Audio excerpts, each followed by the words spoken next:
So, welcome to our retail insights, and it's actually talking about more than retail. We're going to talk about consumer trends. We're going to talk about retail, obviously, but also about consumers. And Florian, you've brought some great examples with you. So we'll have a discussion about what's happening and show you many, many examples of how it's applied. The best of signage, absolutely. So when we start with consumers, we see actually fundamental shifts happening in society and what people do. We see changing wealth and health levels, especially in Asia. We see values and role models changing. Just think about the topics like sustainability, but also the new role of influencers, that the impact they have on especially younger generations. But we see also changes in policies. For example, in data protection, data security, but also during COVID-19, how politics is influencing future developments like green signage and green topics. Digital literacy is changing. People are used to using their phones. They are used to using digital means to do many, many things. And finally, life models and household sizes are changing. It makes a big, big difference whether you live alone in an apartment or with a family. And we see more and more single-person households. And that's why we see changes in the ways we work, eat, play, shop, and live. And that's the really fundamental things. They are intensified by COVID. It's the catalyst. But these trends have been happening, have been going on for quite some time. And Florian, you brought some examples. Yeah, well, that's a typical one. Look, that's the newest McDonald's. It's a net zero energy McDonald's. It's in Orlando, Florida. And it doesn't look like a typical McDonald's anymore. It's fully sustainable, everything LED, lots of solar panels and everything. It's just a great example how even big brands, are really changing the way and adapting to changing consumer habits. Yeah. Talking about changing consumer habits, a trend we see from Asia. Oh yeah, that's one of my favorite things. You don't like it that much, but I'm a big fan of this one. Social shopping, and we will have a presentation about this later today. It's really about using mobile and combining mobile and store. And Alibaba is quite good at this one because Alibaba, they also own a few department stores in China, and they're connecting their store's staff are online, and you can talk with them, and they can really advise customers at home. And customers like it so much that after the social shopping, they also come to the store. And footfall increased by 50%. So it's really working online as well as offline. Yeah, but the reason why I'm more skeptical is because it has a cultural dimension to it. Yeah. And there is a cultural difference between European and North American shoppers and Asian shoppers. But still, they show the way. And it's really great to see that integration of the social element and a perfect online on mobile platform. So talking about what you need to do. These trends are great, but if you're in a position of a retailer, you ask yourself, well, how do I see that, and how does it impact me? And you just have to look at what people are doing, understand your customers. So just ask yourself the question, why is online and mobile shopping so popular? It's because it's convenient and it's personalized. Why is high street shopping so popular? People still go out shopping because it's social, it's sensorial, it's emotional. And last but not least, people are spending a lot of time on social media. So why do they do it? Because it's relevant and it's entertaining. And now when you think about your next store concept, you ask yourself the question, how can I actually combine all of these things? And the first thing is when you have one customers, but you have many channels to address them. So you have online, you have mobile, you have the store. But then you have to think about how do I address them in terms of marketing, in terms of service, and in terms of transactions. So there's always this elusive term of omnichannel, which hasn't happened yet, and we still think it's the digital platforms you need for that are very, very difficult and expensive. So be creative. Think about new concepts. And actually, we saw one, and we'll hear more about that concept in a minute. It's called shared spaces, but we also see unified apps in Asia and adaptive store concepts, which we'll also talk about a bit later. Yeah. So the omnichannel concept of the future will probably look a little bit different what we expected a few years ago. And it won't be just everything immersive and everything. It will be adaptive, and it will really work for every retail form. And one great example here is shared spaces. And shared spaces is really tearing down walls and really that different sectors of a department store, of a mall, are really merging to one, because we have seen that before, having a coffee shop in a bookstore. It's a little bit boring after a while, but it's really combining these different things and understanding that there's not one typical customer journey, but there are various different ways, and stores need to adapt to that. Yeah.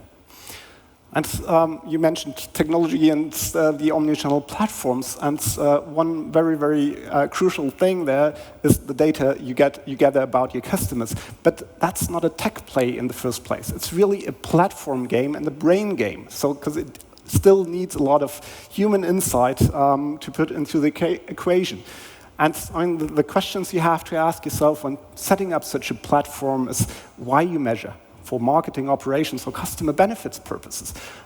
What to track? You can track devices, which is a lot cheaper, but you also can track bodies, which uses camera technology, has privacy issues. How to measure?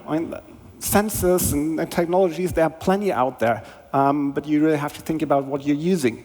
Then you have to make up your mind on compliance, because there are legal compliance issues, but also social acceptance issues, and as well data security issues. So you have to make sure that the data you gather is also safe on your service.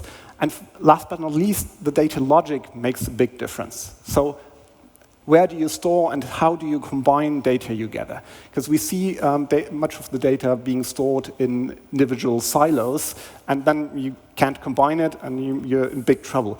So really, to get to the right insights and actions, you have to answer all of these questions for your business. So and why do you do all of this? Because you want to create spaces.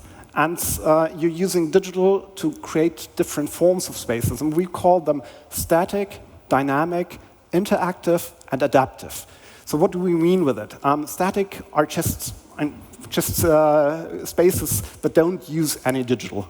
You still see them out there, and there are great examples, like this one in Casper in New York. You can build a great store that's static. Then dynamic is the core of digital signage industry. It's using screens to get that kind of dynamic into the space. Interactive, that's where digital signage is headed, using sensors and things like that. And the example you see here is the Samsung flagship in Meatpacking District in New York. And then we see something emerging, and that's adaptive spaces. And Florian, you brought an example of such an adaptive space. Well, that's the Champions League of digital signage, to be honest, of retail design. This is our favorite store, probably the store of the year. This is the Adidas flagship store in London, which just opened half a year ago. And it's just fantastic what they have done there. More than 100 different digital touch points. Well, it's not the sheer number, but it's the way they integrated this retail design and with the flexibility. So they have a huge, in the basement, they have a huge LED floor space, which they, I went there last fall, and within a night, they changed the whole setup of the store. So on one day there was like a game, you could play around, interactive, a lot of sensors, and the next morning it was like a different show. It was a product presentation, and it really showed, just moving certain things in a few hours, being very flexible, and really changing the store to your audience. Sometimes, you're moving certain shelves around. Sometimes it's just, with different content and with different storytelling in the morning and in the afternoon. It's fantastic. It's really, really great store. But the equivalent of a personalized experience online would be an adaptive store that actually reacts to what people are doing in that space. Comes the closest to it, yeah. Yeah. So, but the needs are very different in different retail retail verticals. We call this retail doesn't equal retail. There are very different needs, so you have to adapt to them. There's also very different needs between flagship stores and branch stores. You need to design solutions differently. When you roll them out, they have to be more stable, more flexible, because they have to be adapted to different architectural environments. So many of these things, you have to stay aware that how they are used. And it's not always about using many different technologies, but it's using them in the right way. And we talked about Inditex, or had the example of Inditex for it. Inditex is quite interesting because they just announced that we will close a few hundred of the 7,000 or 6,000 stores they have, but they will invest more digital in their existing stores, and especially the flagships, and everything will be RFID. All stores worldwide will be RFID. So source taking from the factory till the checkout. That's fantastic. And really using smart way of signage and using LED walls, and especially we went to Barcelona, you remember, 2 weeks ago, and we saw that even in times of COVID, where people not have the confidence to go shopping, they show some really calm photos, and of a forest and everything, so you get a totally different atmosphere. And it was a great example to really show what you can do with digital and how you can how you can use the impact of your surrounding to really change a different environment. So we're talking a lot about retail because that's very visible. You can go to stores and see them there. But many of the same principles also apply to corporate environments, to offices, because you also have an employee journey. People entering the office, and they spend a lot of time in the offices with a lot of digital equipment. So you can also think about office environments for creating employee journeys. People in the offices also have information needs, and especially in COVID times, you have to rebuild their confidence and trust that they are in a safe environment. And also data analytics, how people are using the space that you're offering for work. And we're going to have a chat or presentation later on that shows the latest trend and what's happening in office spaces. So you can use a lot that you know from retail to transfer to office or vice versa. Yeah, especially at times in COVID. That's a big change. And talking about the changes, the changing needs. We all know Zoom. We all know Teams. We couldn't live without them. What's quite interesting that when you look at LG and Samsung, they totally missed the boat. Funnily enough, I'm sure it will change in the next couple of months. But when you look at all the integrated solutions, they've been from the IT sector. NEC created something themselves, but it's not the typical, the big volume Koreans who usually, always start with new stuff. They somehow missed it, integrating cameras and microphones or so. But I'm sure we will see this very near future. Very flexible communication solutions. So, to sum it all up, we see that there are fundamental changes happening in societies that impact the way we behave out there. And you have to adapt to these changes. But you actually have to discover these changing needs and have to design solutions to cater to these changing needs. And when you're using, and you have to use data for that, but when you use it, be very sensitive with it, because it's a very sensitive issue for many consumers, but also in the office environment. So be very aware and conscious about the data you're selecting and how you're using it. And that's our outlook or insights for retail. There's one more thing, as usual. We have much more of this stuff in our yearbook. It will be published, throughout this week. So you find a lot of back information about, some fantastic projects and some developments and everything. So it's free to download. Go on our website and check with that. Yeah, fantastic. Thanks, Florian. Thank you.